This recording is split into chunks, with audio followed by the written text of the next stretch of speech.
Hello friends, तो स्वागत है आप लोगों का हमारे चैनल में। तो इससे पहले हम लोगों ने क्लास 10 ज्योग्राफी का चैप्टर 1 संसाधन एवं विकास कंप्लीट कर लिया है। अब हमारी है हमारे अगले चैप्टर की यानी कि सेकंड चैप्टर की, जो कि है वन एवं वन्य जीव संसाधन। ओके, तो सबसे पहले हम लोग चैप्टर के हेडिंग से समझने का कोशिश करते हैं कि ये वन एवं वन्य जीव संसाधन होता क्या। वन वन क्या होता है, वन किसे बोल सकते हैं हम लोग। तो ऐसे जगह जहाँ पे एक पर्टिकुलर एरिया, जहाँ 70 to 80% एरिया पे पेड़ पौधे हों, वन हो, उसे वन क्षेत्र कहते हैं। और वन्य जीव, उन वनों में रहने वाले जीवों को वन्य जीव कहते हैं। और ये दोनों मिलके हमारे लिए संसाधन बनते हैं। ठीक है, इस बात को ध्यान रखिएगा। तो आइए हम लोग चैप्टर के आगे बढ़ाते हुए देखते हैं कि इसमें आगे क्या है। तो पहला है जैव विविधता। किसी क्षेत्र में जंतुओं और पादपों के बीच विभिन्नता को उस क्षेत्र की जैव विभिन्नता कहते हैं। यानी कि नंबर ऑफ प्लांट्स और नंबर ऑफ एनिमल्स के जितने होंगे उतनी ज्यादा जैव विविधता होगी। आगे देखते हैं। भारत में वनस्पति जात और प्राणी जात के मामले में विश्व के संपन्न देशों में से एक है। जो भारत है वो वनस्पति और प्राणियों के मामले में विश्व के जो संपन्न देश हैं उनमें से एक में आता है। वो भारत में विश्व की 8% लगभग 8 लाख प्रजातियां पाई जाती है। भारत में पूरे विश्व की 8% जो कि है पूरा 8 लाख प्रजाति, 8 लाख जंतु जीव ने प्रजाति यानी 8 अलग अलग तरह की प्रजातियां जातियां यहाँ पे पाई जाती हैं। तो अब इसी से ये सोच सकते हैं कि हमारा जो भारत देश है जैव विविधता के मामले में कितने संपन्न है। ठीक है, आगे देखते हैं। अभी एक जो है यहाँ पे संस्था जिसका नाम है IUCN, फुल फॉर्म होगा इसका international union for conservation of nature. इसके अनुसार जो है प्रजातियों को 6 भागों में बांटा गया है। ये 6 भागों में इसलिए बांटा गया है कि हम लोग जो है उस प्रजातियों के रहने, शिकार, व्यापार वगैरह करके उन्हें लुप्त कर रहे हैं। धीरे धीरे वो विलुप्त कैटेगरी में जा रहा है। तो ये जो है उन प्राणियों को 6 भागों में डिवाइड किया है कि कौन सा जो जीव है वो किस कैटेगरी में है, क्या उसकी वो जीने के लिए सामान्य या नॉर्मल है, या वो अब लुप्त होने वाला है। इसको बताने के लिए इसने ये कैटेगराइज किया है। तो पहला है इसमें सामान्य जातियां। सामान्य जातियां जिस प्रजाति की जनसंख्या जीवित रहने के लिए अनुकूल या पर्याप्त है सामान्य जातियों की श्रेणी में आती। यानी कि यहाँ बोला जा रहा है जिस जाति की जनसंख्या जीवित रहने के लिए पर्याप्त है। अब इसको हम लोग एक एग्जाम्पल से समझते हैं। फॉर एग्जाम्पल, यहाँ पे अभी कुछ ऐसे बच्चे होंगे जो पूरे कॉन्सेंट्रेशन से पढ़ रहे हैं, उन्हें कि पढ़ भी रहे हैं, खेल कूद भी कर रहे हैं, मस्ती भी कर रहे हैं, अपना स्किल भी डेवलप कर रहे हैं, तो वो लोग सामान्य, उसको हम लोग बोलना टोकना रोकना की कोई ज़रूरत नहीं। वो अपना काम भी कर रहे हैं, अपना इंजॉयमेंट भी ले रहे हैं, पढ़ाई लिखाई सब कुछ कर रहे हैं, तो वो हमारे सामान्य कैटेगरी में आएगा। तो वही इसमें बताया गया जो जनसंख्या जीवित रहने के लिए अनुकूल है वो सामान्य प्रजाति की श्रेणी में आती है, जैसे मवेशी, साल, चीड़, कृंतक इत्यादि। नेक्स्ट है संकटग्रस्त प्रजाति, जिसमें संकट आ गया है। संकटग्रस्त प्रजातियां यानी कि जिन प्रजातियों में संकट आ गया। ये देखिए आगे, जो प्रजातियां लुप्त होने के कगार पे उन्हें संकटग्रस्त की श्रेणी में रखा जाता है। यानी कि अब ये लुप्त होने के कगार पे है। अब अगर उसमें हम लोग जो अपना प्रभाव डाल रहे हैं, अगर उसको बंद नहीं करते हैं, कम नहीं करते हैं, तो ये जो जाति है वो लुप्त हो जाएगी। जैसे काला हिरण, शेर पूंछ वाला बंदर, मगरमच्छ, भारतीय जंगली गधा, भारतीय गेंडा इत्यादि। ठीक है, आगे बढ़ते हैं। तीसरा जो है वो है सुभेद्य जातियां। जब किसी प्रजाति की जनसंख्या इतनी कम हो जाए कि इसके लुप्त होने की प्रबल संभावना हो तो उन्हें लुप्त सुभेद्य जातियां कहते हैं। जैसे नीली भेड़, एशियाई हाथी, गंगा नदी की डॉल्फिन इत्यादि। नेक्स्ट आते हैं दुर्लभ जातियां। भारत में इस वर्ग की जातियों की संख्या बहुत कम है। यदि इन पर पड़ने वाले विपरीत प्रभाव को नहीं रोका गया तो ये जातियां संकटग्रस्त की श्रेणी में आ जाएगी। नेक्स्ट, स्थानिक जातियां। स्थानिक जातियां यानी कि किसी एक क्षेत्र विशेष, किसी पर्टिकुलर एरिया पे जो मिल रहा है। तो देखिए इसमें ये वे जातियां हैं जो प्राकृतिक या भौगोलिक सीमा के किसी खास क्षेत्र विशेष में पाई जाती हैं। जैसे अंडोमानी टेल, निकोबारी कबूतर, मीथेन। अब अंडमानी टील कहाँ मिलेगा? अंडमान में मिलेगा। निकोबारी कबूतर निकोबार में मिलेगा। तो ये एक क्षेत्र विशेष में पाया जाता है, ये याद रखिएगा। लुप्त जातियां, लुप्त जातियां ऐसी श्रेणी में वैसी जातियों को रखा गया जो अपने रहने के स्थान पर पता लगाने पर नहीं पाया गया, जैसे एशियाई चीता, गुलाबी सिर वाली बत्तख इत्यादि। लुप्त जातियां कि जो जहाँ पे रह रहा था, यानी कि अगर ये हमारा इंडिया का मैप है तो कोई जाति अगर यहाँ पे रह रहा है तो ये यहीं पे पाया जाता है, लेकिन अब हम लोग यहाँ पे फिर ढूंढने गए उसे तो वो अब नहीं मिल रहा है, इसको लुप्त जातियां कहेंगे। और एक कैटेगराइज होता है विलुप्त जातियां। विलुप्त जाति यानी कि जो पूरे संपूर्ण पृथ्वी से चले जा चुके हैं या तो वो मर गए हैं, उसे विलुप्त जातियां कहते हैं। जैसे डायनासोर, डायनासोर को आप देखते हैं क्या अभी? नहीं ना, लेकिन एशियाई चीता जो है उसे देखते हैं। अगर एशियाई चीता जो है, भारत से चीता लुप्त हो चुका है, इसका मतलब ये नहीं कि पाकिस्तान से भी लुप्त हो गया हो, अफगानिस्तान से लुप्त हो गया हो, श्रीलंका से लुप्त हो गया, अमेरिका से लुप्त हो गया, तो ऐसे तो कोई बात नहीं है। सिर्फ भारत से अगर वो गायब हुआ तो उसको लुप्त, अब पूरे विश्व से अगर चला गया तो उसको विलुप्त जाती है, उसको और नहीं लाया जा सकता। ठीक है, यहाँ तक क्लियर है? इसके आगे बढ़ने, भारत में वनस्पति जात और प्राणी जात के ह्रास के कारण, कि भारत में जो है हम लोग तो ये देखने कैटेगराइज करने की कौन कौन सा जाति किस किस अवस्था में है, किस श्रेणी में रख रहे हैं, तो अब ये उसको बता रहे कि इसके कारण क्या, किस वजह से ये हो रहा है। तो पहला है कृषि का विस्तार। स्वतंत्रता के बाद जो हम लोग कृषि में कुछ ज्यादा ही ध्यान दे दिए, क्योंकि उस समय हम लोग के पास खाद्यान्न उपलब्धता के लिए अनाज नहीं था, तो कृषि का विस्तार करने के लिए हम लोग जंगलों को, पेड़ पौधों को काट रहे हैं। इसमें सबसे पहला एक पॉइंट आता है झूम कृषि। झूम कृषि कैसा? झूम कृषि जो होता है वो आदिवासियों के द्वारा किया जाता है। इसमें एक जंगल का टुकड़े को साफ करके उसे जला के और फिर उस जलाए हुए राख को वो लोग फर्टिलाइजर के रूप में यूज करके फिर वहाँ कृषि करते हैं। उसके बाद फिर 2 साल 4 साल के बाद जब उस मिट्टी की उत्पादक क्षमता खत्म हो जाती, फिर वो किसी और जगह जाके फिर यही वाली तकनीक अपनाते हैं। तो झूम कृषि में जो है मेनली जंगलों का सफाया करके इसको स्लैश एंड बर्न, स्लैश मतलब काटना, बर्न मतलब जलाना, काट और जला के इसको उत्पादन किया जाता है, जिससे जो है हम लोग का वन जो क्षेत्र है वो कम होता जा रहा है। ठीक है, नेक्स्ट है संवर्धन वृक्षारोपण। ये संवर्धन वृक्षारोपण क्या? किसी क्षेत्र में किसी एकल फसल को अति महत्वपूर्ण मान लेना संवर्धन वृक्षारोपण कहलाता है। जैसे कि अगर हम लोग देखें तो अगर केला का ही पूरा बागान लगा दिया जाए तो वो सिर्फ केला का एक फसल हो गया, आम का लगा दिया जाए तो आम का एक फसल हो गया। तो इस सब के चक्कर में हमारे जो प्रजाति और जो वन क्षेत्र हैं और जो पेड़ पौधे हैं उन लोगों को तो हम लोग ध्यान नहीं दे रहे। इसी को बोलते हैं संवर्धन वृक्षारोपण, किसी एक फसल पे अति महत्वपूर्ण मान लेना। नेक्स्ट है विकास परियोजना। विकास परियोजना हमारे यहाँ पे कैसे बाधा कर सकती है? विकास परियोजना में मेनली हम लोग बांध लेते हैं, बांध बनाएंगे, मान लीजिए ये नदी है, यहाँ पे हम लोग बांध बनाएंगे, ठीक है, इतने बड़े एरिया पे बांध बनाएंगे, यहाँ पे जो घर होगा वो जलेगा, यहाँ पे पेड़ पौधे, वन होंगे, मृदा होगी, ये सब उस बांध में चला जाएगा। तो विकास परियोजना, सड़क बनाएंगे, सड़क बनाने के लिए क्या, जंगलों में जो हम लोग सड़क देखते हैं क्या वो पहले से बना होता है या पहले से बीच में कटा होता है? ऐसा तो है नहीं, हम लोग उसे साफ करके, हम लोग उसको साफ करके और सड़क बनाते हैं। रेल परिवहन, उसमें भी यही करते हैं, हम लोग जंगलों को काट कर रेल लाइनों का विस्तार करते हैं। तो ये विकास परियोजना के अंतर्गत आ जाएगा। नेक्स्ट है हम लोग को खनन, माइनिंग। जमीन के नीचे हम लोग, मान लीजिए हम लोग को पता चलता है कि कहीं एरिया है वहाँ पे हम लोग को कोयला मिल रहा है, तो हम लोग उस कोयला को निकालने के लिए हम ये नहीं देखेंगे कि ऊपर में पेड़ पौधे लगे हैं, वहाँ पे जीव जंतु रहते हैं।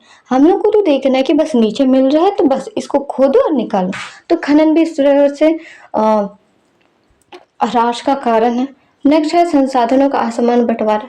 ये तो सबसे इम्पोर्टेंट है कि जो हमारी पृथ्वी है या हमारी भारत जो है, पूरे संपूर्ण विश्व में भारत में संसाधनों का असमान बंटवारा, कहीं संसाधनों की प्रचुर मात्रा है तो कहीं संसाधन के नाम पे कुछ भी नहीं है। आप सोच सकते हैं इससे, ठीक है। तो ये संसाधनों का असमान बंटवारा। नेक्स्ट है पशुचारण और अत्यधिक वृक्षों की कटाई। पशुचारण, अत्यधिक वृक्षों, पशुचारण तो उतना इम्पैक्ट नहीं करता क्योंकि खा लेगा जानवर तो कितना ही खा पाएगा। ज़्यादा इम्पोर्टेंट है वृक्षों की कटाई। हम लोग हर एक फर्नीचर बनाने के लिए, ये करने के लिए, सब चीज़ में वृक्षों की कटाई ही करते हैं। इससे जो वृक्ष है, वन क्षेत्र, वो भी खराब हो रहा है। वहाँ के रहने वाले वन्य जीव, उन वो के लिए भी नेगेटिव इम्पैक्ट पड़ रहा है। नेक्स्ट है जनसंख्या।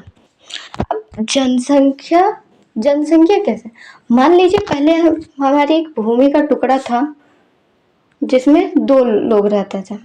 अब उन 2 लोगों में 4 लोग बट गए। अब ये जो एक टुकड़ा, इसके भी 4 लोग बटे। अब इस एक टुकड़े में भी 4 लोग बटे। क्या भूमि में ये नहीं होगा? भूमि पे दबाव पड़ेगा। वहाँ पे जो वन क्षेत्र होगा, हम लोग उसको काटेंगे ताकि वहाँ पे रह सकें।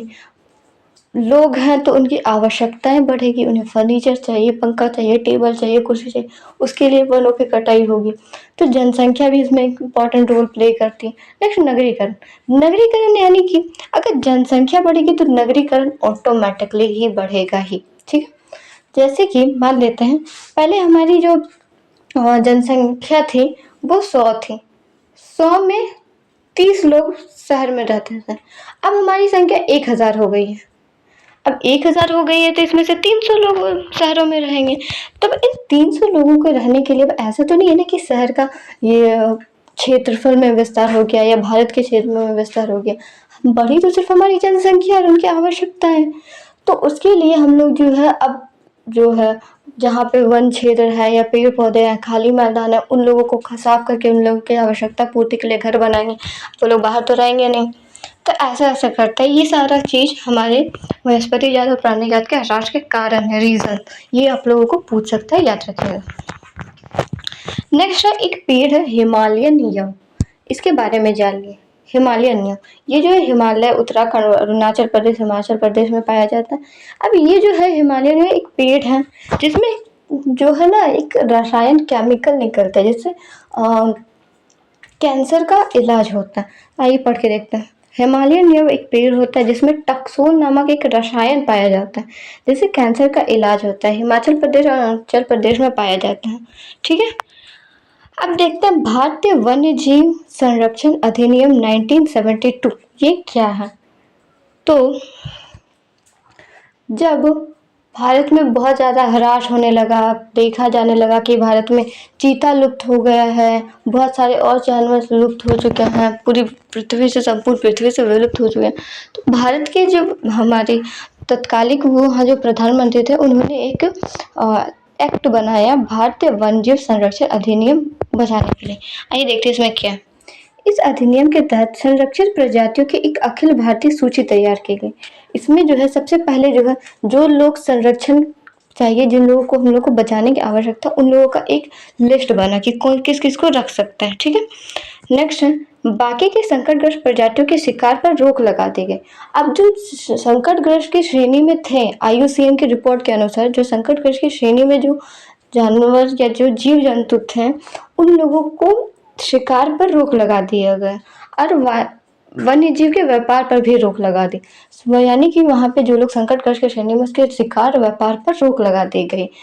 और आपने पुराने मूवीज में देखे होंगे, जो बड़े बड़े मूवीज में, कि बहुत लोग शेर की खाल में, चीते की खाल में बैठे होते हैं।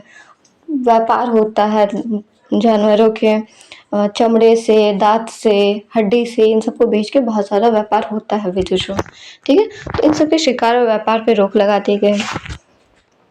वन्य जीव के आवासों को कानूनी सुरक्षा प्रदान की। अब जहाँ वन्य जीव जिस एरिया पे रहता है उसको कानूनी शिक्षा सुरक्षा प्रदान किया गया कि वहाँ पे कोई इंसान नहीं जा सकता, और वहाँ जाके अगर जा भी रहा है तो कुछ हरास नहीं कर सकता।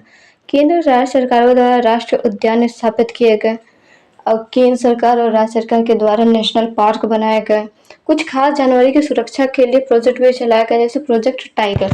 जैसे अब जो जानवर हमारे यहाँ कम हो गए हैं, उनकी सुरक्षा के लिए बहुत सारा प्रोजेक्ट भी चलाया गया, जैसे प्रोजेक्ट टाइगर, प्रोजेक्ट एलिफेंट वगैरह वगैरह, बहुत सारे प्रोजेक्ट हम लोग चलाए। तो ये है भारतीय वन्यजीव संरक्षण अधिनियम। ठीक है, आते हैं अब, अभी तक हम लोग जान रहे थे कि ये जीव जंतुओं को या वनस्पति जात, प्राणी जात को कैसे बताया जा सकता है। अब हम वन विभाग देखते हैं, वनों में क्या मतलब है।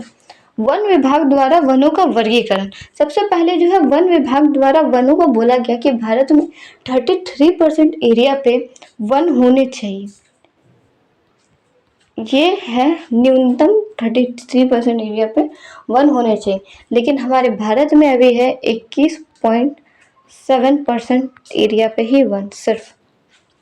तो जान जाइए हम लोग वनों का कितना दोहन, कितना कटाई, कितना मिसयूज कर रहे हैं। आजकल गर्मी बढ़ रही है तो क्यों बढ़ रही है? सारे वनों को हम लोगों ने काट दिया है। 50 डिग्री 55 डिग्री सेल्सियस जा रहा है। बस हम लोग वनों को काटते हैं, लगाते तो है नहीं।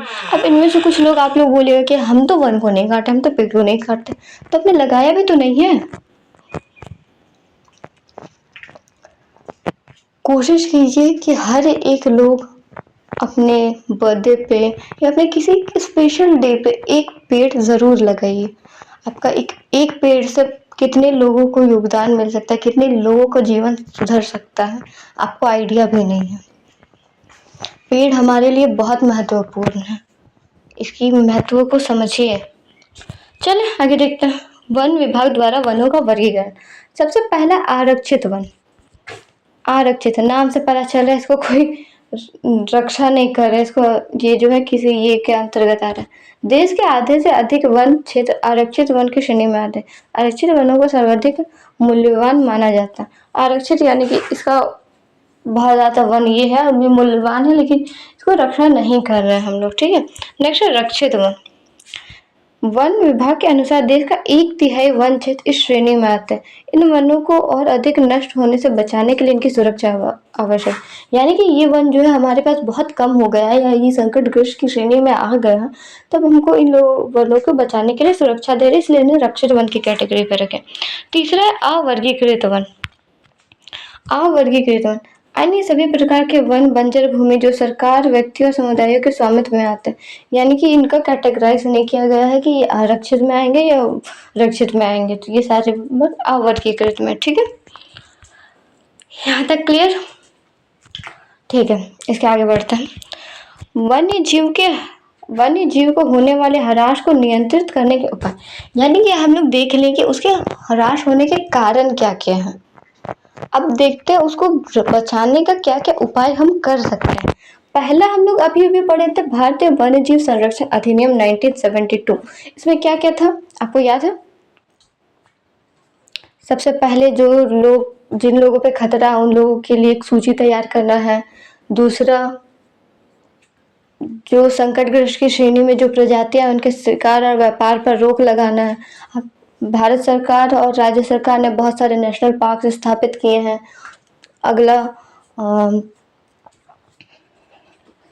प्रोजेक्ट भारत सरकार और केंद्र सरकार के द्वारा कुछ प्रजातियों को बचाने के लिए प्रोजेक्ट भी चला गया है, जैसे प्रोजेक्ट टाइगर, प्रोजेक्ट एलिफेंट इत्यादि। यह भारतीय वन्यजीव संरक्षण अधिनियम 1972। इसके आगे देखते हैं। भारत सरकार ने 14 जीव संरक्षण स्थल प्रजाति जात और पादप जात के लिए बनाया है। 1992 में भारत सरकार ने बहुत से उद्यानों को वित्तीय सहायता प्रदान की। वित्तीय सहायता मतलब फाइनेंशियल हेल्प, पैसा दे गया उन लोगों को बढ़ाने के लिए, उनके रख रखाव के लिए, इत्यादि कार्यों के लिए। बाघ परियोजना, गेंडा परियोजना, ग्रेट इंडियन बश परियोजना आदि परियोजनाएं चलाई। ये परियोजनाएं चलाई ताकि बाघ परियोजना में बाघों के हत्या को रोकने के लिए, गेंडा परियोजना गेंडों के लिए, ग्रेट इंडियन बश परियोजना, ये आदि परियोजनाएं चलाई गई ताकि उनके जो ह्रास का जो कारण हो उसको नियंत्रित कर सके, उसको रोक सके। अब एक चीज जानिए कि 88 राष्ट्रीय उद्यान 85 राष्ट्रीय उद्यान, 85 राष्ट्रीय उद्यान, वर्तमान में नेशनल पार्क 106 है और 2011 के अनुसार 85 नेशनल पार्क है, याद रखिएगा। 1904 वन्य जीव अभयारण्य तथा प्राणी उद्यान स्थापित किए गए हैं। तो ये था हम लोगों का वन्य जीवों होने वाले ह्रास को नियंत्रित करने के उपाय, कैसे उसको कम कर सकते हैं, ठीक है। आगे बढ़ते हैं। Project tiger. अब प्रोजेक्ट टाइगर क्या है इसके बारे में जान जाइए। बाघों को विलुप्त होने से बचाने के लिए 1973 में प्रोजेक्ट टाइगर की शुरुआत की गई। 20वीं सदी की शुरुआत में बाघों की कुल आबादी 55,000 थी, जो घटकर 1827 हो गई। सोचिए, 20वीं सदी के शुरुआत में बाघ जो थे 55,000 थे और अभी मात्र 1827 बच गए। किस तरह हम लोग इसमें नेगेटिव इम्पैक्ट कर रहे हैं। आगे देखिए, बस चैप्टर ख़त्म ही हो गया है। बाघों की आबादी के लिए खतरे, व्यापार के लिए शिकार, मित्रवता, आवास, भोजन के लिए आवश्यक जंगली उपजातियां इत्यादि। ठीक है, अब एक और जान जाइए, ये चीता, एशियाई चीता जो है भारत से लुप्त हो चुका था 1952 में।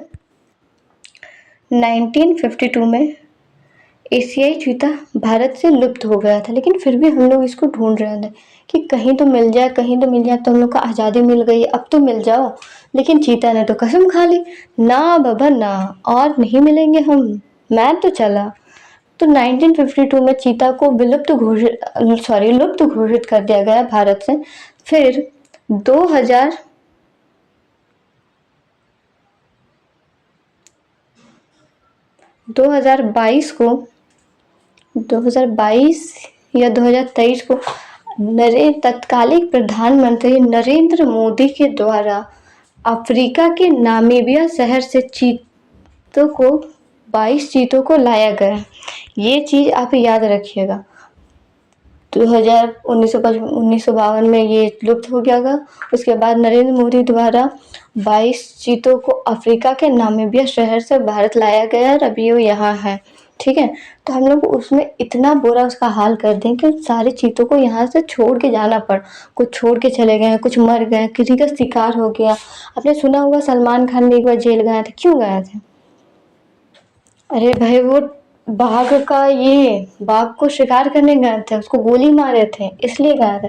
हालांकि वो बच गए, उनको बेल मिल गया, लेकिन फिर भी जेल तो गए थे वो शिकार के लिए। जबकि ये भारतीय वन्यजीव संरक्षण अधिनियम के तहत जिनको संरक्षण की कैटेगरी पे रखा गया, उसका शिकार और व्यापार नहीं किया जा सकता। ठीक है, इन सभी को याद है कि हमारा ये चैप्टर होता है समाप्त। आपको अगर किसी भी प्रकार का डाउट है तो आप कमेंट सेक्शन पे पूछिए, लाइक करें, सब्सक्राइब करें। और अगर आपको क्लास समझ आ गई है, सभी कुछ समझ आ गया है, कॉन्सेप्ट क्लियर है, तो कमेंट बॉक्स में एक बार नाइस करके कमेंट कर दीजिएगा। Thank you for watching this video.